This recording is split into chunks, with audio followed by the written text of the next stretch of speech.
Hey, hi, welcome back to, okay. Hey,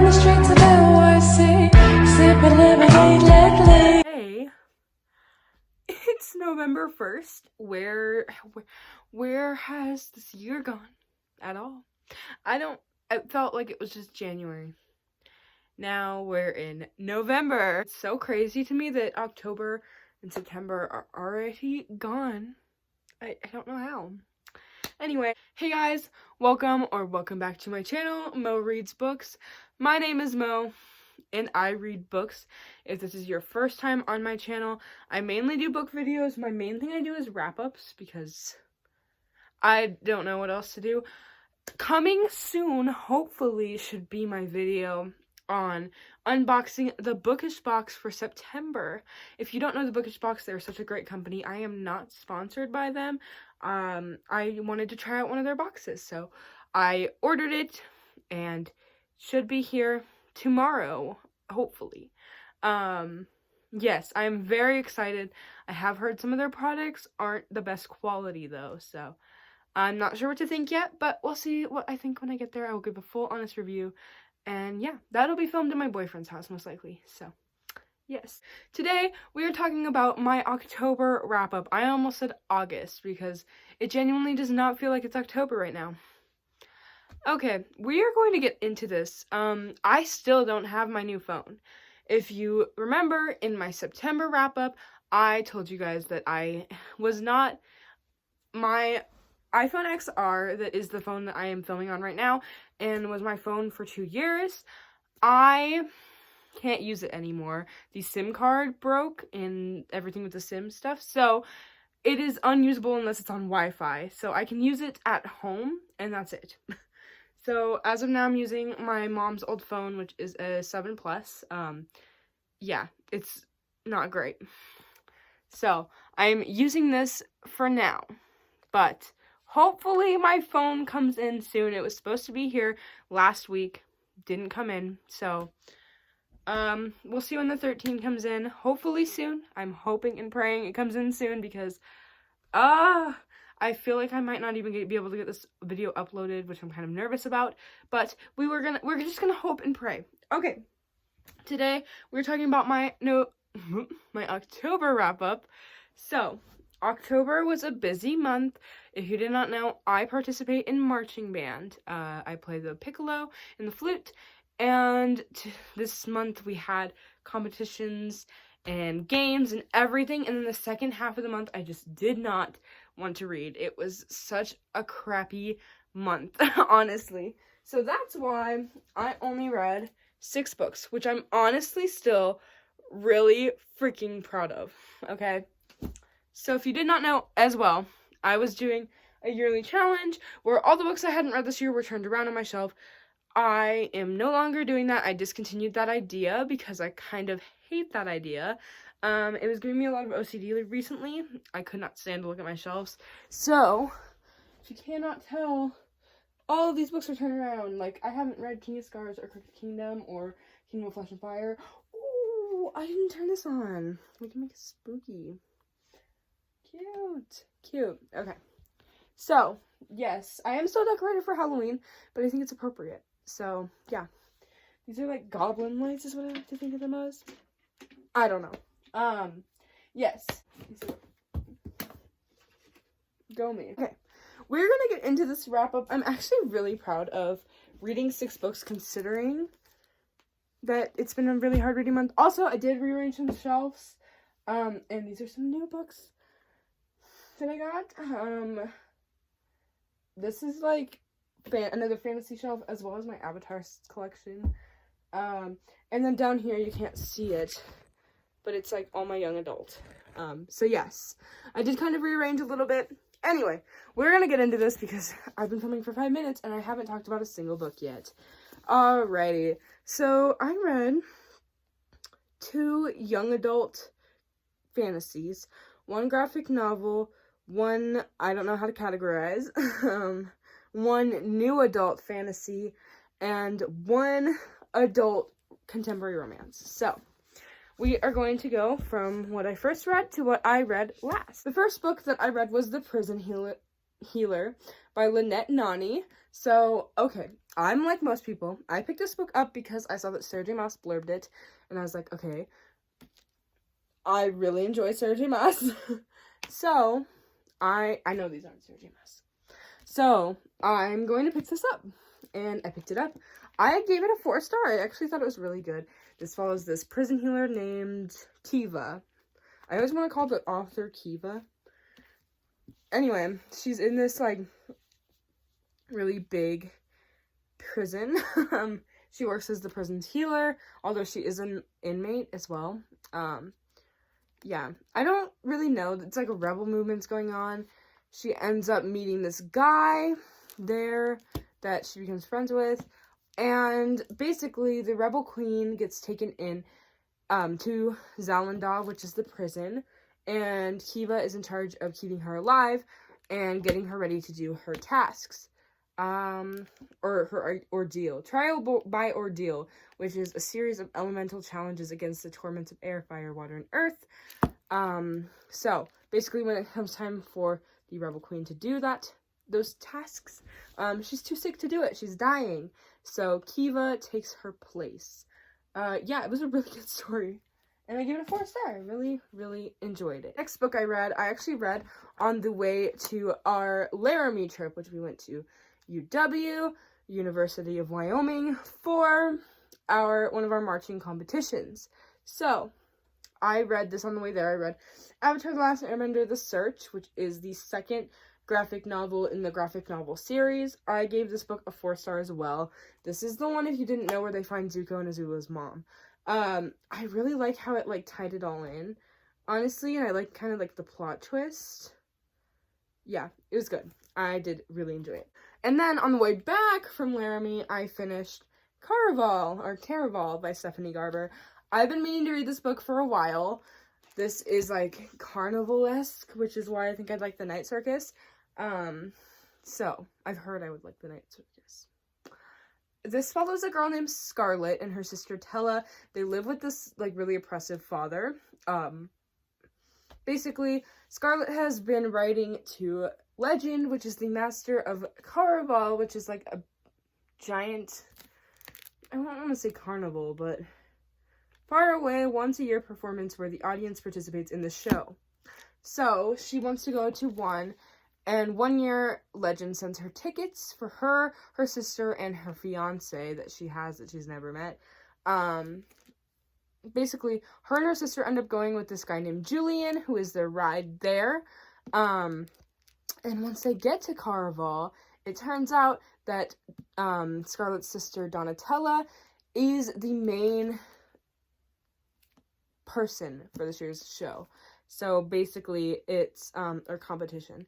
So if you win, you get her. Like if you find Tella, you win the game. So obviously Scarlet is trying harder than like anyone else there. I thought it was really good. I gave it a 4-star. I did start Legendary. I'm not loving it as much because it's from Tella's perspective, and I did not like Tella in the first book. I gave it a 4-star. I thought it was really good. One I read was Gossip Girl, You're the One I Want. This is the 6th book. I am officially halfway through the Gossip Girl series. Are you guys proud of me? I'm proud of me.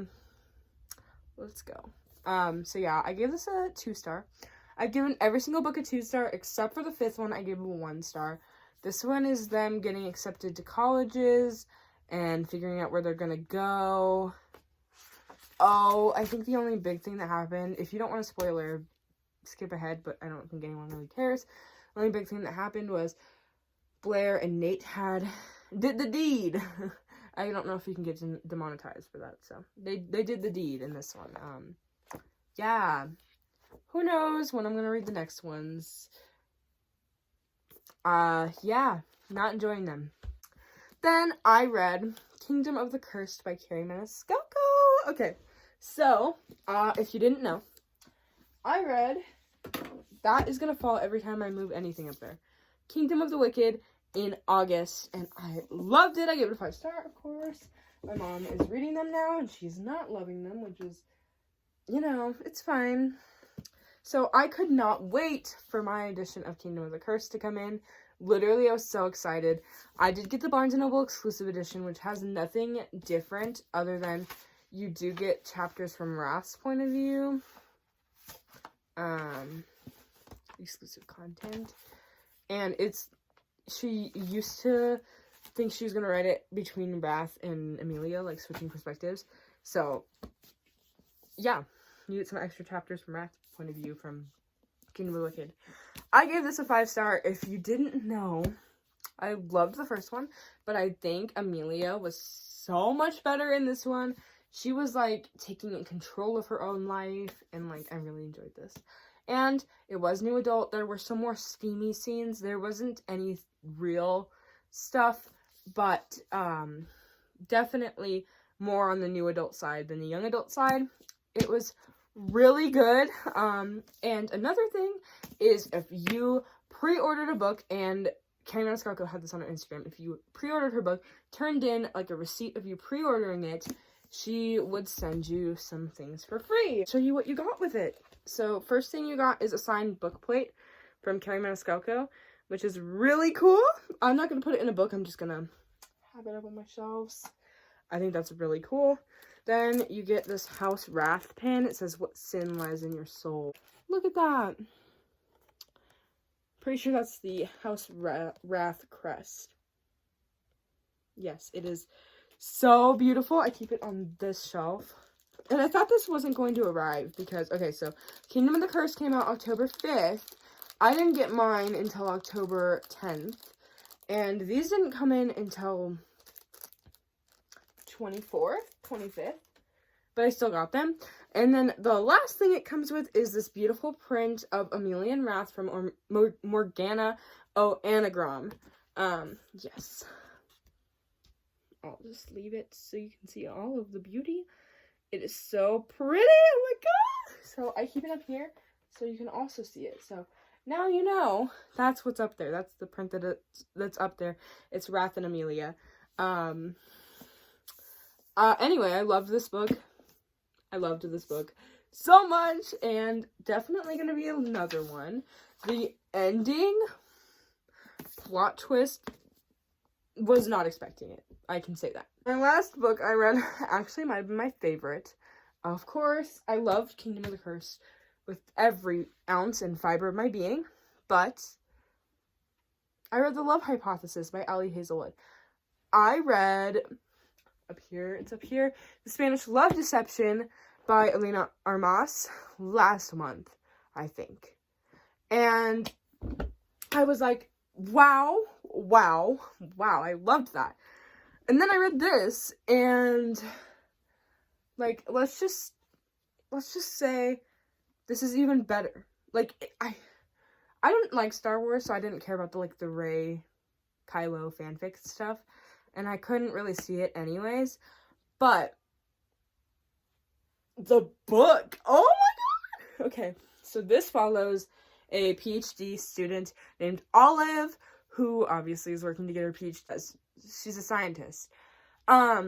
Basically, she went on a date with this guy, and then it didn't really work out. Her friend really hit it off with him, but she won't date him because Olive doesn't have anyone. So one day, they're walking through the hallway, and she sees a random guy, goes up and kisses him, doesn't realize that it's Adam Carlson. He is a professor at the college that she's at, which is Stanford. I don't know where she was at. I think she's Stanford. So, yes.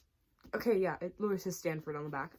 Yes. He is a professor at Stanford, and basically, he decides with her that they can continue fake dating for benefits from him because Stanford thinks, because Stanford thinks he's leaving and he won't get, like, this big thing for his, like, one of his experiments if they think he's leaving.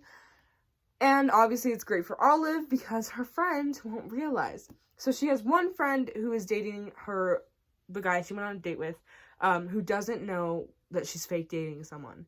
And, she has another friend that she can confide in, and he knows everything.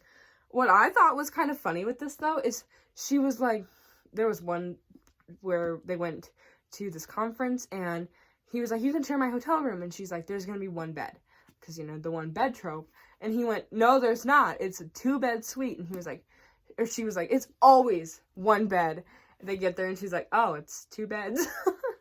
I like how this is like kind of mocking other, although the 1-bed trope is one of my favorite tropes, that forced proximity and just like fake dating. Those are my favorite tropes. So I loved this so much.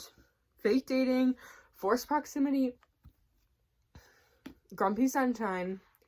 It was really, really good. I gave it a full 5 out of 5 stars.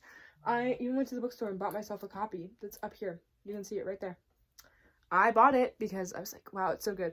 I even paid overpriced for it, and I don't care. I loved it so much. So those are the beautiful 6 books that I read last month. I had an okay reading month, to be honest. I know that it wasn't the most I've read in a month, but I think it's pretty good quality-wise, except for the Gossip Girl book, which we don't talk about those. We just kind of pretend like they don't exist. So, I'm going to put things back on the shelves so you can see what it looks like. So, oh, of course, as I said, we have the Love Hypothesis up here. Isn't it beautiful? Here we have Kingdom of the Cursed. We have the second Avatar graphic novel, and then another Gossip Girl book down here. So yes, thank you all so much for watching this video. Honestly, from the bottom of my heart, even if you're still here, thank you so much. I hope you stick around to see my next videos. My previous videos are in my channel down below. Go watch them. Yes. Thank you for watching. I will see you guys in my next video.